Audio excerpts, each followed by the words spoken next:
no lumps of coal here.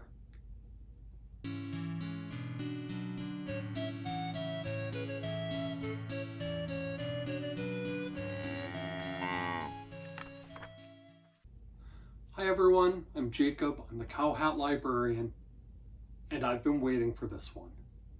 Months back, I was looking through stuff online to see about upcoming books by some of my favorite children's authors, and in the process I came across this one. It is this author's first Christmas-themed book about an iconic character, and my hold on it came in the other day, and I'm incredibly excited to talk about Don't Let the Pigeon Drive the Sleigh by Willems. I've been a Pigeon book fan for years. I discovered them when I got into library work as a library technician 15 years ago, and admittedly I was a little bit late to the game. I was busy doing pesky post-secondary schooling when the first Pigeon book came out, but I've been a big fan ever since, and every time a new one has come up I've been excited to see it. I was thrilled when the Pigeon needed a bath. I absolutely loved it when the Pigeon had to go to school, and I ordered 3 copies for the library I was working at the time. I was a little disappointed when the Pigeon rode the roller coaster, as you can see in my video about that book, but I was really excited for this one, and Willems didn't disappoint me. As the story starts, and as I'm sure you've probably guessed, it's Santa this time, not the bus driver, who is asking you, the reader, to not let the pigeon drive the sleigh. And it progresses from there, as things do with the Pigeon, with him popping his head in immediately,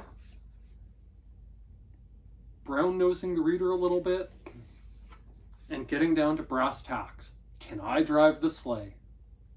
He pulls out all the stops, his best tricks of persuasion, asking about your Christmas spirit, appealing to you wanting a Christmas miracle to happen, talking about how he hasn't been so naughty this year. The part in the book that made me laugh out loud as he replies to the reader, "Bah!" Also humbug. And his patented 2-page spread of why you should let him do it, followed by an epic Christmas pigeon tantrum. It was really good. Willems clearly got back his mojo that he was missing with The Pigeon Will Ride the Roller Coaster, and he came up with a really fun Christmas outing for the Pigeon. As always, Willems nails the character. The Pigeon is funny and whiny and a little bit reminiscent of a kid who wants to do things that his parents don't necessarily want him to do. The crayon line art style is still clear and appealing and fun, and giving the Pigeon a hat was hilarious because it conveys some of his emotions in this, particularly during his tantrum and immediately afterward, where it, in my opinion, hilariously hangs off of his grumpy lines. The implication being that he's so grumpy, his feelings have taken physical form solid enough to support a hat hanging on them. Willems knocked that out of the park. It was delightful. Now, with that said, it wasn't perfect. There are spoilers ahead, because I have to talk about the deal breaker.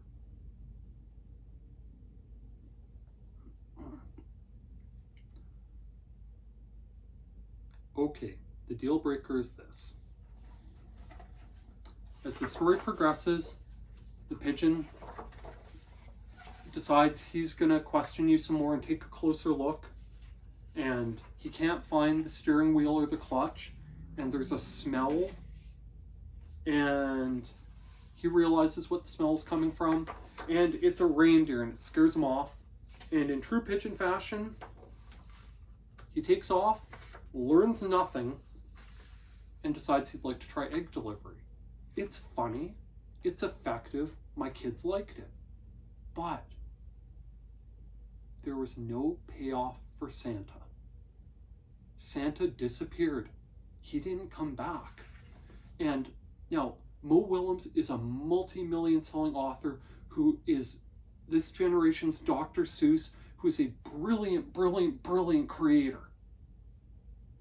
But in my opinion, this would have been a much stronger book if Willems had put in an extra 4 pages or so, where Santa returns. The pigeon lays into him and the reader.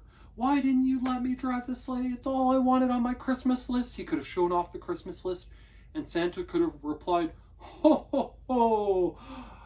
Well, I just didn't want you to leave without me. But what? Santa's giving him what he wants, exactly like Santa would. And the pigeon gets a chance to indulge himself. And then going into the, where's the steering wheel? Where's the clutch? What's that smell?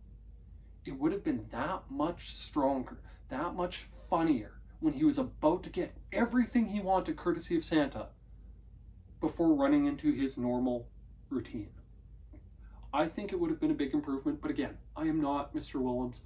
I am not a multi-million selling author. His instincts for this are probably way, way, way, way, way better than mine.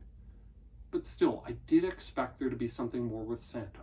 Whether the pigeon actually got what he wanted and got to ride with Santa, or whether he was offered what he wanted but couldn't follow through with it because of his own things. Anyway, I recommend this, folks. If you're a pigeon fan, if you've got children, either your children or students or readers at your library that you work at who are pigeon fans, they'll love it. I might not put this as my absolute favorite pigeon book of all time, but it is certainly in a solid tier. And on that note about tiers, check back on my channel shortly, because I'm going to be doing something that I've wanted to do for a long time. My next video will be my definitive tier list for the main series pigeon books, so please keep an eye out for it. Thanks for watching, folks. I'll see you next time. Bye.